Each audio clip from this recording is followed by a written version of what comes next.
Hey everyone, welcome back to the Huddle. My name's Nicole here with The sad and disgruntled Broncos fan, Ian St. Clair. one of our teams made it to NFL wildcard weekend. One of our teams definitely shouldn't have made it to wildcard weekend, but here we are. The Steelers are technically in the playoffs, going to face off against the Chiefs in opening round. We'll talk about that a little bit later, but yes, it was quite a weekend, quite a journey for the Yeah, Steelers to get there. and it was a fitting end to a wackadoo regular season for the NFL and NFL betting. It was an exciting regular season because you had Steelers fans that needed three things to happen. So they needed, and we'll touch on this later, but the Steelers needed the Colts to lose to the Jags, which was not likely. They also needed to beat the Ravens themselves, and then they needed the Raiders and the Chargers to not end in a tie. And it came down to the tie. It came down to the final 2 seconds of Sunday Night Football. You have Steelers fans just devastated, thinking that this game's going to end in a tie. And then you have the rest of the football world just praying for chaos, praying that the tie happens, that the Chargers and the Raiders tie, both get into the playoffs and crush the Steelers' dream. So it was a whirlwind end to the NFL regular season. It was exciting and it kept me on the edge of my seat. Not everyone didn't keep everyone on the edge of their seat, but kept me on the edge of my seat. It definitely kept the sports books on the edge of their seat because not for that reason, but because they had a huge liability at stake Yes. because of the potential of a tie outcome. They could have potentially lost millions upon millions upon millions of dollars had that Sunday night game ended in a tie. Yeah, and the amount of people that were parlaying not only Jacksonville beating the Colts, but parlaying that into a tie at the end of the game, those odds were ridiculous. So yeah, the sportsbooks had a ton of liability. And luckily, it looks like most of those tickets were a tie at the end of overtime and not the tie at end of regulation. So they got off a little bit easier than they could have, because like you said, if that game would have ended in a tie, the sports books would have been hurting this week. And the only people hurting right now, aside from Chargers fans and those who wanted the tie, Yeah. are Colts fans. All right, you brought it up, so let's just go ahead and take it into the worst of the week, because that's what we're going to be talking about. But like I said, Ian, this one's tough for me because performance wise, worst of the week. But as a Steelers fan, I needed the Colts to lose to the Jags. I couldn't believe it happened, but I absolutely needed it to happen for my team's playoff dreams to continue. And here we are. The Colts lost to the Jags 26-11, and you know what the line was. So the Colts were favored by 14 points. 14 points, 2 touchdowns going into that game, and they end up losing 26-11 to the Jags. Again, very happy for myself as a Steelers fan, but the Colts just have not seemed to be able to get their crap together in moments where it truly counts, because they controlled their own destiny in this game. All you got to do is beat the worst team in the league and you go to the playoffs, and they just couldn't get it done. And that's what's so frustrating about the Colts. I mean, I'm not a Colts fan. I've never been a Colts fan, but when you look at them, they beat the Patriots. They go on the road and beat the Cardinals on Christmas weekend. And then they lose to the Raiders and the Jaguars with Taylor and a defense that can play lights out. And there's that recent history of Indianapolis being unable to go on the road and beating the Jaguars. And that reared its ugly head again on Sunday. And it is wild that all the things that needed to happen for the Pittsburgh Steelers to get into the playoffs actually happened. And the thing that they needed to do was to beat the Ravens. And there was some sense that it may have ended in a tie for Pittsburgh and Baltimore when that game goes into overtime. So count your lucky stars that the Steelers are in the playoffs, but thank We're Carson facing Wentz the Chiefs in the first round, so I don't know how lucky we are as fans. I like to look at it as maybe extending our misery by one more week, but yeah, sure, we're in the playoffs. I mean, it is just, like I said, a fitting end. And as Dustin Gauker tweeted out, how are all those AFC, the Colts are the best team in the AFC holding up now. So it's just, what a wild ride it was for the Colts to, as I said, beat the Patriots, beat the Cardinals, and lose to the Raiders and the Jaguars. And the thing that makes it even better is the Jaguars could have potentially lost out on the number 1 pick because they beat the Colts, but the Lions decided that they were going to beat the Lions and beat the Packers. So the Lions could have had the number 1 pick, but they're the Lions, and now they're not going to get the number 1 pick, and it goes to the Jaguars. It's wild. And let me tell you, I'm obviously a Steelers fan, but I have been watching Hard Knocks, the Indianapolis Colts season, and you can't help but love them. You kind of root for them. The season starts where they've had this abysmal start to the season. They haven't won a game. They come together as a team. They do go on this amazing run in the middle of the season to get themselves into a spot where, like you've said, they control their own destiny. All they had to do was win games against mediocre teams. I mean, mediocre on average, because one of those is an outlier. It's the worst team in the league, and they still can't do it. So now you have people calling for Carson Wentz, the Colts to move on from Carson Wentz. But if we look at his contract, I doubt that's going to happen because he's got $15 million guaranteed left on his contract. They've given up a first-round pick to the Eagles in order to get him for this season. So not only do you have to pay out the rest of the guarantee, you're going to get a middle of the draft quarterback, and then you still have to come up with the funds to pay that middle of the draft quarterback that you get because you don't have a first-round pick anymore.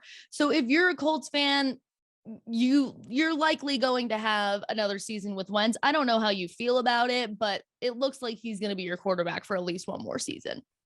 And this isn't the best draft to be selecting a quarterback from the draft nicks and experts and all that. This is a weak quarterback class. So it's not the best draft class to get a quarterback. So I don't know what else the Colts are going to do. And it's not a strong free agent class in terms of quarterbacks either. I mean, what are you going to do? Replace Carson Wentz with Andy Dalton? Yeah, so I think he's staying. Like, we've talked about this before, just because the Steelers are in the same predicament, right? You have Mason Rudolph. I don't think anyone's excited about that. So you got to go in the draft. And we've talked about this, it's kind of a toss up because there's really no standout, stud quarterback that everyone thinks is going to go in the first round, first pick. So looks like Carson Wentz is there to stay. I'm not going to blame the Jags loss all on Carson Wentz because really the whole team didn't look like they showed up against that game in that game. But at the end of the day, you're the leader of the team. And it's been a pain point this season that he really hasn't been able to step up and lead the team to some of these must-win games. So you've gotten them to a chance where they control their own destiny, but you just haven't been able to get them over the hump. And that's a problem when the team's done so much to get you there. You have this relationship with Frank Reich, but you just haven't been able to get it done for the team. And that's where a quarterback needs to step up and win or put them in a position to have a chance. I mean, look at what Justin Herbert did at the end of that Sunday night game. It was very reminiscent of the guy over my left shoulder right there, because we just passed the 35th anniversary of the drive, which I can't believe it's been that long. But what Justin Herbert did at the end of that Raiders game to complete as many passes and make as many plays on fourth down, it really was reminiscent of what John Elway did in the AFC Championship game against Cleveland with over 5 minutes left on his own 2-yard line to tie the game against the Browns at Old Cleveland Stadium. It was remarkable what Justin Herbert did. That's not what Carson Wentz did. I don't think Carson Wentz is capable of doing that. And I think it's going to hinder what the Colts are able to do with such a great offensive line, with Fred Taylor, with a defense, with, I think, a very underrated coach in Frank Reich. Carson Wentz is going to be the anchor on this team that's going to hold them back. You have one of the best running backs in the league, if not the best running back in the league. So, yeah, I mean, Jonathan Taylor's a beast. So we'll see what the Colts can do next season. Also, yes, what the Chargers were able to do, what Herbert was able to do on fourth down in that game was remarkable. He gave his team every possible chance to, first of all, I couldn't believe the Raiders even let the Chargers back into the game the way that they did. This actually takes it. We'll just go right into Take It to Twitter, because my Take It to Twitter is the fact that Mike Tomlin, who had everything, who had his postseason hopes riding on this Sunday Night Football game between the Chargers and the Raiders, fell asleep during the game because he thought that the Raiders had it in the bag. So he took a nice little snooze, comes out in the press conference, says he falls asleep during the game, misses all of the drama and overtime, misses Herbert getting the team back into this. And like we've said, he did everything to give his team a chance at winning. What were you thinking when you're watching that thing unfold, and were you surprised they kicked the field goal to try to win? I missed the end of it. I dozed off. The Raiders end up winning by kicking a field goal in the last 2 seconds of the game. There are many thoughts about this field goal. I know you have thoughts, so why don't we just go ahead and get into them? I still find it hard to believe that Mike Tomlin fell asleep. I mean, he's a football fan, wouldn't you? I don't know. And that you admitted it in the press conference. You didn't have to tell us that. True. I still find it hard to believe. But anyway, so obviously, as you mentioned, the debate was, did the timeout by Brandon Staley change what Bisaccia and the Raiders did on third down? And I still, the thing that I keep going back to, I use logic in these situations, and I know that's lost on some people.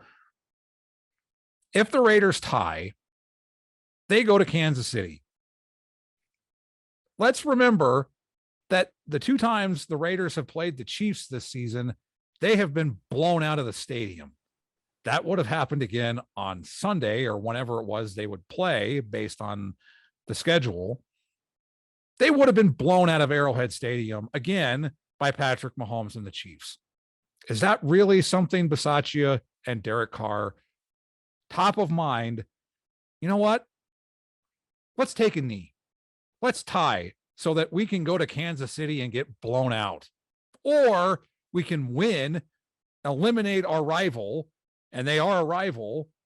They've been in the same division with the Broncos and the Chiefs, used to be the Seattle Seahawks before they moved to the NFC West. So these are longtime rivals, going back to the 60s and into the 70s. There's no way the Raiders are like, yeah, let's tie so that we can allow our divisional rival to get into the playoffs. No way. You play to win the game, to use the old Herm Edwards overused line, but it's true here. You play to win the game. And win the game they did. And now the Steelers will face the Chiefs instead as I believe the biggest underdogs in NFL wildcard weekend history, sitting at plus 12.5, if I'm correct. You are correct. Right now against the Chiefs. And Ben coming out and saying, listen, we really don't have a chance in hell. So we're just going to have fun. And I mean, people have asked what I think about it, and I like this approach, right? I mean, most Steelers fans didn't even think we were getting into the playoffs. We just got destroyed by the Chiefs 3 weeks ago. I mean, absolutely crushed. We're meeting them at Arrowhead. So we don't even, we're not at Heinz. We're not going to have the fan support. We really don't have a chance in hell. So I like this. I like this approach. We're going to go out. We're going to have fun. We're going to try some stuff that maybe we didn't do in the regular season. Thank God, because what you did in the regular season against the Chiefs clearly did not work. So just throw some random stuff out there, see if it works, and see if you can get yourself into this game and maybe score a few points in the first half, which the Steelers were not known for this season. I will say in this crazy NFL season, it wouldn't surprise me if the Steelers did pull off the major upset.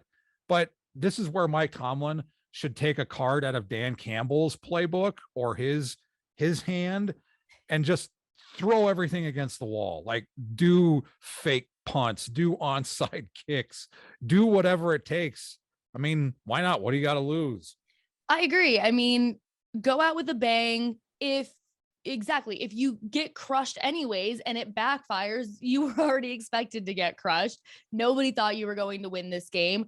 We've been frustrated about the lack of Ben even trying for passes longer than 3, 4, 5-yard screens. I mean, chuck it down the field, see what Claypool can do, see what some of your wide receivers can do. A lot of the drops have been frustrating this season, but who cares? Just try it. I mean, it is what it is. But yeah, I hope that Tomlin is a little bit more excited for this game and doesn't, fall asleep during playoff prep, but we'll see. We'll see what it's going to be like. I will say, I think that the difference in this game could be the Pittsburgh defense because you have TJ Watt. And I don't know if the Chiefs, there isn't an offensive lineman who can block TJ Watt. So it'll be interesting to see what Andy Reid and Eric Bieniemy do to counteract TJ Watt. Do they help out the tackle by putting a second tight end out there to at least chip or give him some help? Because the Pittsburgh defense has the ability to turn this game around. The Kansas City offense, because what teams have been doing is they've been using too high safeties and not allowing Patrick Mahomes to do those deep throws to Tyreek Hill, Mecole Hardman. They've been doing what, as Kirk Herbstreit said in the Broncos game against the Chiefs on Saturday, was they've been taking what the defense is giving them. And they've been more like check down, taking what the defense gives them and being reliable, being consistent, but not being big play. The Pittsburgh defense has the ability to take this game and change it, like they did in the season opening game against the Bills. If they're able to get a couple of turnovers and give field position back to Ben Roethlisberger, and they can run the ball with Najee Harris, because I still think the Chiefs defense is susceptible to run. If Najee Harris is able to run the ball, that sets up play action for Big Ben. Potentially Juju Smith-Schuster is back this week. He practiced on Thursday. So that could help the wide receiver core. It's there for the Chiefs. It's there for the Steelers. It's just a matter of how much does the defense do to flip this game? No pressure, Watt, but basically it's all we're relying on you. Especially since his brother could be playing this week for the Cardinals. That family, my God, the talent in that family. But okay, I think we might have exhausted the take it to Twitter. I kind of agree with you. I will say I felt that the Raiders played to win for most of that, but in the last few seconds, I was like, oh my God, they're just gonna go out with a tie. And then, I was susceptible to that, but they were able to get into solid field goal position with the run. And I think, these football players are playing to win, and they saw the opportunity and they grasped it. Again, I don't think you go in wanting to play for a tie in the last few seconds. Didn't seem like such a bad proposition because technically you move on with a tie, but you're in Vegas, you're in front of your home crowd for basically the first full season, with these fans. So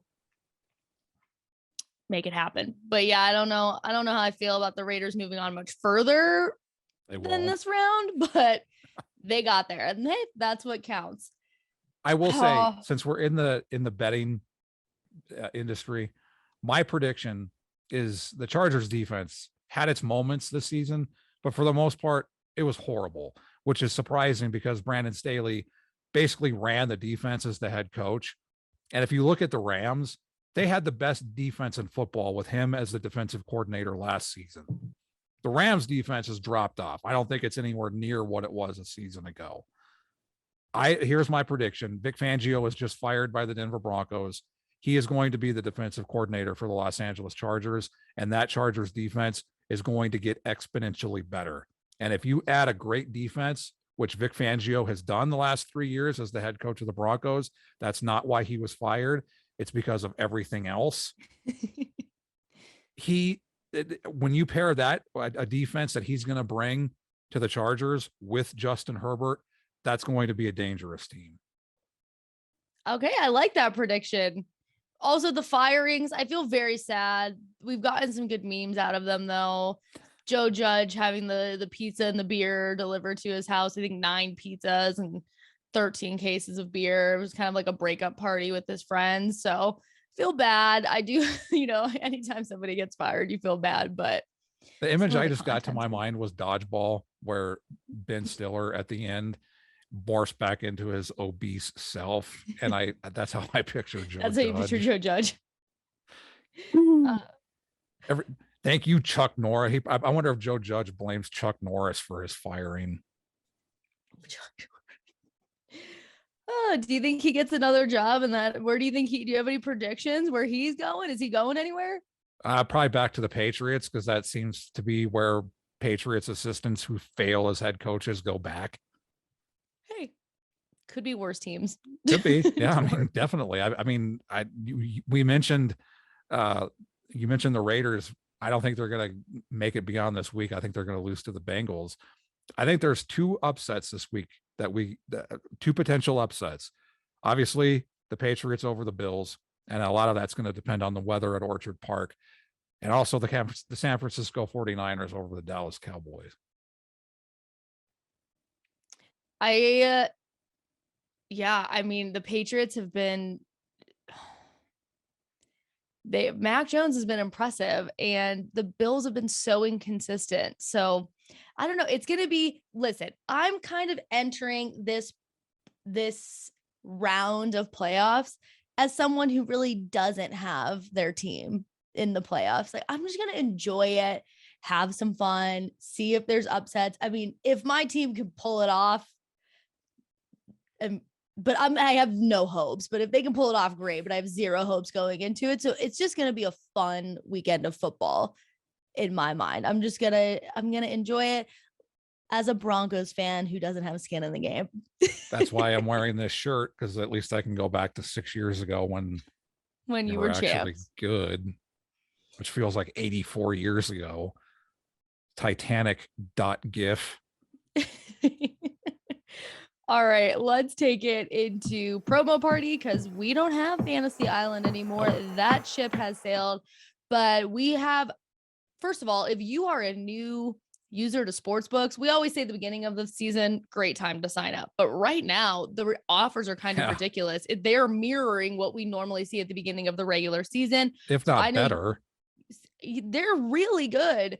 I don't know if it's because like we just got New York online. That might be a part of it. Yeah. So obviously there's some really lucrative New York online sports betting offers. If you have not checked them out, make sure to check out our sites, either thelines.com, playusa.com, or playny.com, because first of all, Caesars is giving away ridiculous money right now in New York. But if you are not in New York, there's still some really great promos for you. I'm going to talk about BetMGM. This one is a bet 10, win $200 in free bets if any NFL team scores a touchdown during wild card weekend. So again, as we say, the closest thing you're getting here to free money, you're going to get 2 $100 free bets. So you just got to sign up, make your first deposit, make a $10 bet on the wild card weekend games. And if any team make a $10 bet on the wild card weekend teams, and if any team scores a touchdown, you get the $200 in free bets. So if you are not a BetMGM customer, now is a great time to sign up. And I'm going to go with DraftKings, which is bet $5, win 280. And how it works is you'd make a deposit of $5 into your sportsbook after you sign up at playny.com, playcolorado.com, playusa.com, wherever it is you sign up. Deposit $5 into your account, place a $5 wager on any NFL money line, which in this weekend you have 6 games. If your bet wins, you receive $280 in free bets. Your first settled wager of $5 on NFL money line will be in your qualifying wager. The free bets let's see, it's broken up into 7 $40 free bets. So it's a little bit different. They typically, if they do a $200 free bet promo, they break it up into $25. For this, they're doing 7 $40 free bets. And in that situation, as we've talked about on other shows, that allows you the ability to try out different markets, try different bets, get a feel for the app, as opposed to 1 or 2 huge bets where it's a bigger gamble. Yeah. So in this situation, I like it better because you have more flexibility with what you can bet on and how you can bet, and you have 7 days to use those free bets or they void. Yeah, those are great offers. Again, these are, the offers that we're seeing for markets outside of New York. But if you happen to be in New York and would like to sign up for an online sportsbook, now is the time to do it. I believe the expiration date on most of those that I've seen for New York, January 31st. So you want to get sign up before the end of the month. But these are also, like you said, it could be because they're running such lucrative deals in New York that they're trying to bump up their offers in the rest of their other markets. But these are very good deals, very close to what we see at the beginning of football season, which we always say is a really great time to sign up. So go ahead and check those out. And now it's time for Prop Lock and Drop It, which I will add one thing. Go ahead. As we wrote about at playny.com, there's been a lot of confusion and frustration with the promo offerings from Caesars. Read the terms and conditions, read the fine print, take a little bit of extra time just to read it and make sure you know what the promo is and how to get it so that you don't have that frustration. Sportsbooks can definitely be better in using the language that they use and making it even more clear on what the offer is and how to get it.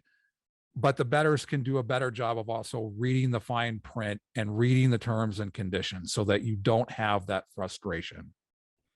Agreed. You have to also take responsibility as the consumer. I do agree that sportsbooks could do a better job, but as somebody who has worked in online sports betting and online poker promotions and has written terms and conditions, it is all laid out there. And that's what also holds the sportsbook accountable. So that's where you need to look to take it to their promotions department if there really is an issue. But most of the time, everything's going to be laid out a lot more in detail and a lot more clearly there. Because like you said, this Caesars promotion is at minimum a 2-part promotion. And now they're adding in more offers that make it even a 3 or a 4-part promotion. And it can get a little confusing. While the value is great, there is a lot to keep track of. So just make sure that you're reading the fine print. Yes. Okay, now I can tuck my tail between my legs and take it into Prop Lock and Drop It, where my prop pick lost last week because the Jets were only able to put up 10 points. And I bet that their team total was going to be over 12.5. So I am a loser last week. How did yours fare? I'm going to say that it lost because I don't think Patrick Mahomes got anywhere near the yardage that he needed to get. So, surprise. We both took a big L. All right, this week, I'm hoping I can turn it around. And taking a look on DraftKings Sportsbook Wildcard Weekend, they have Jamar Chase at plus 100 to be an anytime touchdown scorer. Now, we know that he didn't have any touchdowns last week, but the Bengals didn't play any of their players last week. So he had 3 touchdowns 2 weekends ago against the Chiefs. And the Raiders' pass defense is middle of the road here. So I think he can get in the end zone. So that is going to be my prop pick for the week. I'm going to go to the Patriots and Bills. And we mentioned promos. For current users, DraftKings is doing a hammer the over for this Bills Patriots game. So basically, for every 5,000 bets that are placed on this promo at DraftKings, it lowers the point spread by a half a point. So I got limited to $5 for this market. I think some are getting 10. I think one of our coworkers actually somehow got it up to 20. Wow. Lucky him. Yeah. So keep that in mind. That's something that current bettors can use too for this weekend, can throw some money. And like we say, it's not free money, but it's basically free money unless like if the point spread is 0 and somehow neither team scores. Yeah, these spread especially if these promos take off, you're going to see huge shifts in the spread to, like you said, to the point where it basically free money. We can't say it, but it is. We're saying it. I'm going to go to Stefan Diggs, and he's plus 140 to be an anytime touchdown scorer. I'm going to go with that. He's Josh Allen's number one. He's his number one wideout for Josh, his number one target for Josh Allen. He's a dynamic receiver. He scored a touchdown the last time these two teams played. So I'm going to go Stefan Diggs at plus 140 anytime touchdown against the Patriots. I looked at that one too, and I like that one too. So hopefully, and it's good value at plus 140. Yeah. So hopefully we can both turn it around from last week. But as always, if you are betting this weekend, good luck. If you are not, enjoy the games, enjoy all the super wild card weekend. Man, that's tough to say sometimes. Super wild card weekend fun. And we will see you next time.